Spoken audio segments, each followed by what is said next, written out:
Hey guys, welcome back to Fantasy Tip. My name is Julian, and this is the waiver wire video for week 26 of the fantasy hockey season. This is it, guys. This is the fantasy hockey finals. I know some of you had your finals last week. Hope you guys won it. But for the rest of you, this is the final week, and it's very, very important that you win this week to win that championship. So I'm going to do my best to help you guys out. On top of it being the fantasy finals, guys, it's an extended 12-day week for a lot of you guys. That is 7-day normal week plus an additional 5 days next week. It is a big one. So I'm going to try to do my best to give you guys the best tips, the best pickups to help you guys win this week. But before we get started, please just leave a like, subscribe, hit that notification bell if you haven't already. And let's jump right into the content and let's start with the schedule for week 26. And as you can see here, guys, the off nights are Monday, Wednesday, and Friday. Sunday this week is not an off night. Monday there are 6 games, and Wednesday and Friday there are 4 games. Tuesday, Thursday, Saturday, and Sunday are pretty busy nights with 10, 11, 12, and 11 games respectively, so you may not have room in your lineup on those nights. Now, there are 4 teams that have a really good off-night schedule, and those teams are Arizona, Colorado, Seattle, and Washington, because they do play on all 3 of those off nights for the first part of week 1, which is really good. Definitely the best teams to be streaming for the first part of this week, because you know for sure that those players from those teams are going to fit in your lineup, which is really good. And then there are some teams that have 2 of those off nights, which is pretty good as well. Chicago, Dallas, and Vegas both play Monday and Wednesday. Edmonton plays Wednesday and Friday, and Ottawa plays Monday and Friday. So all pretty decent teams with respect to off nights this week.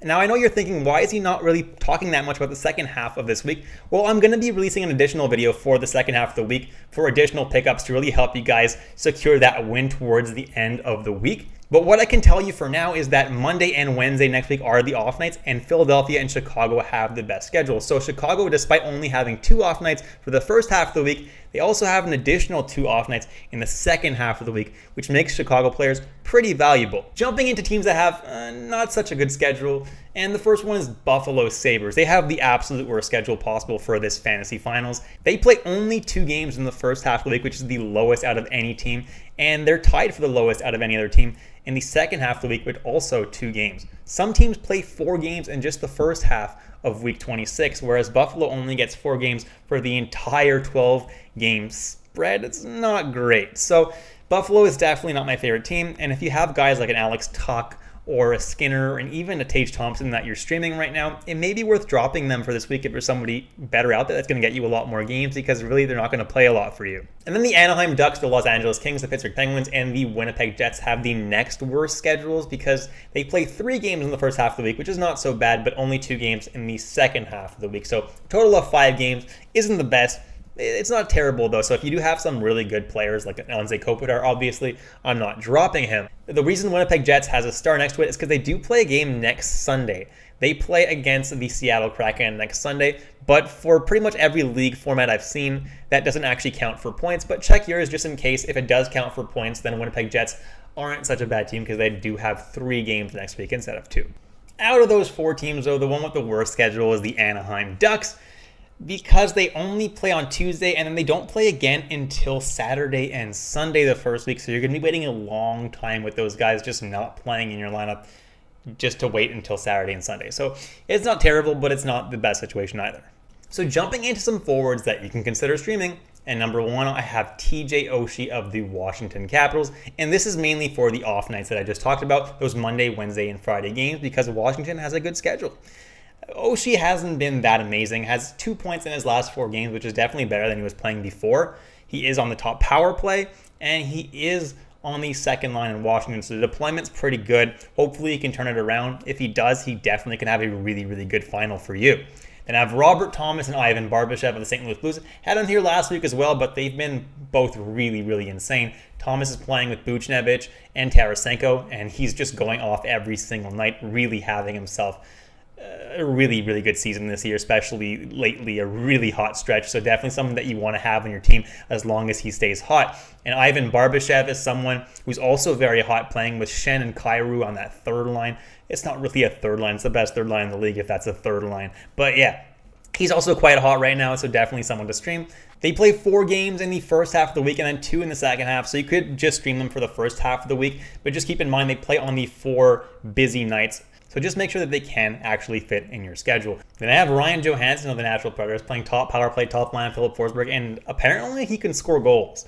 He's mostly known for his ability to dish out assists, but lately he's been scoring a lot of goals, and as long as this guy stays hot, he's definitely someone that you can consider adding. They play 3 games in the first half of the week and 3 games in the second half of the week. So see if he can fit in your lineup, and if he can, he makes for a pretty decent add. Then I have Valeri Nichushkin of the Colorado Avalanche, 36% rostered, playing on the second line with Comfer and Lehkonen.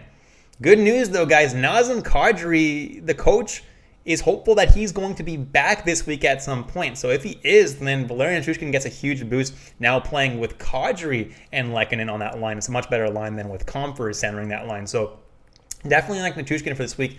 And he does have those off nights Monday, Wednesday, and Friday. So definitely a really, really solid streamer. He's also playing on the top power play. And even when Kadri comes back, it should be Lehkonen that will be kicked off the top power play, not Nichushkin. Next, I have Tim Stützle, who's playing some amazing hockey right now. He's on a 6-game point streak where he's scored 8 points in that span. He's just playing really well right now. He's playing on the second line as well as the top power play. And as long as this guy stays hot, he's honestly a really, really good add. Then I have Jean-Gabriel Pageau. I know I had him here last week. He was my Manscaped must add. But assuming that he's still hot, guys, you can continue to roll out Pageau. The Islanders play 7 games over this 12-game week, but they play on every single busy night, so only add him if you can actually fit him on those busy nights. Next is my Manscaped must-add player of the video, Nick Schmaltz. Get 20% off and free shipping with the code word FANTASYTIPPED at manscaped.com. That's 20% off and free shipping at manscaped.com with the code word FANTASYTIPPED. It's time to throw out your old hygiene habits and upgrade your life. Now, why is Nick Schmaltz my Manscaped must-add player of the video? Well, honestly, guys, it's pretty simple. He's been really good, even without Keller, which is surprising. I thought that he was really a product of Clayton Keller being so good this year, but it turns out he's pretty good in his own right as well. Over his last 5 games, he has 5 points. With the exception of one really bad game where he went -4, he's playing really well. Plus, Arizona has those off nights on Monday, Wednesday, and Friday this week. So he's honestly a really good streamer because you will be able to fit him in your lineup. Do really like Schmaltz for this week. Then I have Dylan Strome of the Chicago Blackhawks, and over the last 3 games, he's gone donuts. He's not done a whole lot, and honestly, his deployment is not as good as it used to be. He's on the second line now with the Brinket, which isn't terrible, but he's not on the top power play anymore. I'm not sure why, because Strome was literally like their best player over the past few weeks. Don't know why they're really reducing his role right now. But anyway, hopefully that doesn't last for too long. And Strome was rolling so much before, so hopefully he can get back into form because he's definitely someone that I would like to stream for Monday, Wednesday this week, and then Monday, Wednesday for the following half of the week as well. Hopefully they give him better opportunities. Then I have Anthony Mantha playing on the third line with Tom Wilson and Lars Eller. And his minutes have been going down, which is not great. But what does give me hope is that over his last 2 games, he has 3 points, which is pretty solid. So hopefully they see that he's producing and give him a little bit more ice time because Washington does have a really nice off-night schedule, and Mantha is definitely someone who can make a difference. Then I have Jonathan Toews of the Chicago Blackhawks, 24% roster, and he's actually playing top line with Patrick Kane and top power play recently. So while he has been a disappointment overall in the season, over his last 2 games, he has a goal and an assist, and he is being given a really, really good deployment right now. So I definitely don't mind rolling out Toews for this week. Then I have Jakub Vrana, who's playing on the second line in Detroit with Pius Suter and Zadina, which is not the best line, and he's only on the second power play. They're really not giving him the best deployment, but he is been producing. He's been their best player over the past couple weeks, and he's been scoring some goals and getting a lot of points. So if you're in a deeper league and he's available, someone that you can definitely consider. Just note that Detroit doesn't have the best off-night schedule. Then I have Evgeny Dadonov of the Vegas Golden Knights, and I actually really like him for this week for those Monday and Wednesday off nights because he plays on the top line with Jack Eichel, and now that Mark Stone and Pacioretty are also back, he's actually playing on the top power play with Eichel, Pacioretty, Mark Stone. Yeah, that's a really good power play, and over his last couple games, he has 3 points. So I really do like that deployment, and hopefully he can continue rolling for you for those couple of off nights. Then I have Matt Boldy of the Minnesota Wild, and while Minnesota doesn't have the best off-night schedule, they do play 7 games total over the 12 5-day stretch, which is pretty good. And since coming back from injury, Boldy has 3 points in 2 games, and he's playing on a really good line with Fiala, so definitely don't mind him if you have room in your lineup on the busier nights. And I have Alexander Wenberg of the Seattle Kraken, 4% rostered. And while the Kraken have been just kind of a dumpster fire this year, Wenberg has been one of their better players, getting a point every couple of games recently, and he is playing on that second line as well as the top power play, so deployment's pretty decent. So if you need someone for those off nights, Wenberg is not the worst option. Then I have Arturi Lehkonen of the Colorado Avalanche, 3% rostered, and right now he's playing on the second line with Comfer and with Nichushkin. And right now he's actually also playing on the top power play instead of Burakovsky alongside McKinnon, Rantanen, and Nichushkin, which is a pretty good deployment for him. And last game, he got a couple of assists.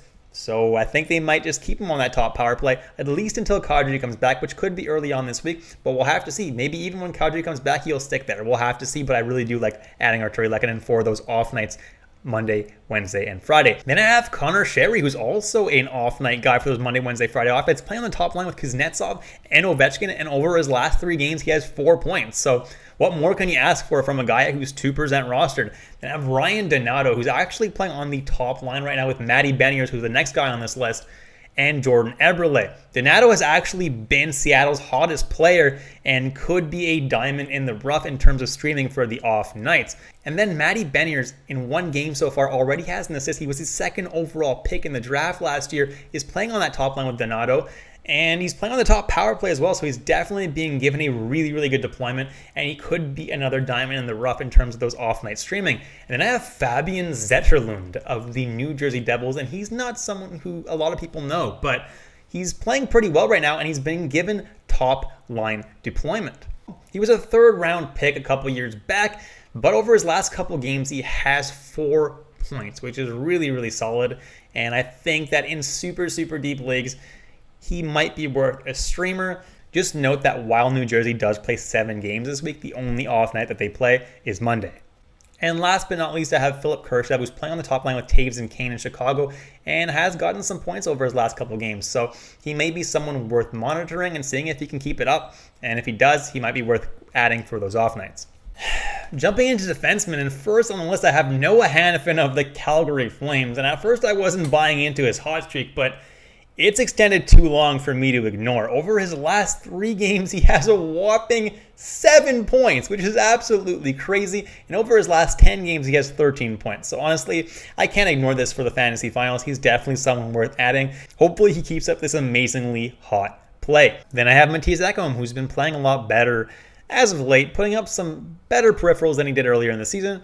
And he's putting up some points as well. So not a terrible ad for the finals. Not my favorite ad, though, as well. Then I have Alec Martinez of the Vegas Golden Knights, who was missing for most of the season, but he is the league leader in block shots, and he was last year as well. He's really, really good at blocking shots, guys, and he can put up the occasional point as well. So if that's what you need, he's definitely a solid ad. Ben Sherrod is someone as well who puts up some really, really good peripherals and is able to put up a point every couple of games as well.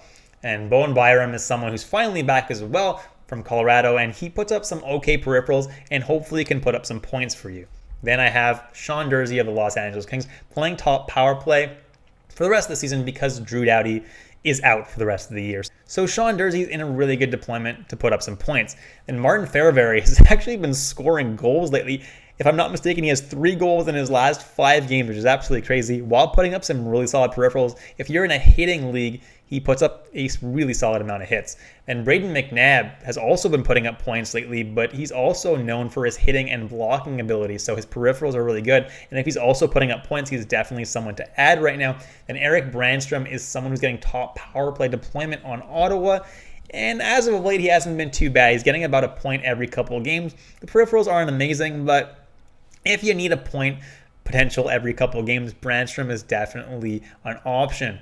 Then I have Michael Stone of the Calgary Flames, and over his last few games, he's been putting up some decent peripherals, but that's not what I'm really looking at. He actually has 5 points in his last 5 games, and while he's not really known for his offense that much, that's pretty impressive. So if he stays hot, why not stream Michael Stone in the deepest of leagues? Then jumping into goalies, I have Carey Price with the Montreal Canadiens, and it looks like Price is going to be back any day now. By the time you watch this video, he may already be back. If he is, carry price makes for a really solid streamer because he's by far the best goalie in Montreal, and we all know what carry price is capable of. Then I have Spencer Knight of the Florida Panthers, and Florida plays in 7 out of the 12 days for this week, and Spencer Knight could easily get 3 to 4 games in that stretch, which is not bad. Then I have Mike Smith of the Edmonton Oilers, 45% roster, and he's the guy right now in Edmonton, and he's playing pretty well.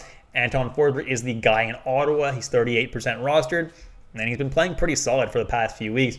Then I have James Reimer of the San Jose Sharks, 37% rostered, and even though they got Kaapo Kakkonen, they seem adamant on playing James Reimer as their starting goalie, so he's going to get the majority of the starts going forward. Then I have Kevin Lankinen of the Chicago Blackhawks, and while he hasn't been that amazing, he still is the starter in Chicago, so if you need a starting goalie, Lankinen is definitely an option. Then Karel Vejmelka of the Arizona Coyotes, and if you need a starting goalie for those off nights, Vejmelka is a really, really good option because he should get the Monday, Wednesday, and Friday starts for Arizona. Definitely solid in a points-based league. Not someone I'm crazy about in a categories league, though. Same with Nico Daws of the New Jersey Devils.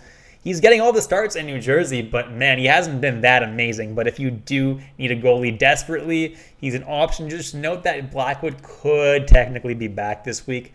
They're not going to rush him back, but Dawes just isn't my favorite option just because there is a chance that Blackwood comes back this week. Then I have Thomas Greiss of the Detroit Red Wings. He's way outplaying Nedeljkovic lately. Nedeljkovic is obviously a better goalie and probably will be their future, but right now Greiss is way outplaying him and is getting every second start.